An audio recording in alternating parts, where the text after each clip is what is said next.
How to normalize audio in AudioLab. First of all, open the app on your device and make sure you are on the main dashboard. Next, scroll down to the audio editing tools section and tap on Normalize. Select the audio file you want to normalize by importing it from your device. Once the file is loaded, this will open the normalization interface. Normalization helps balance the overall volume of your audio, ensuring that quieter sections are amplified while preventing clipping in louder sections.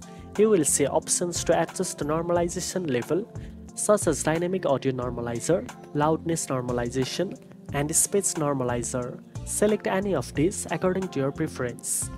Preview the audio after applying the normalization settings to ensure the volume is balanced and clear.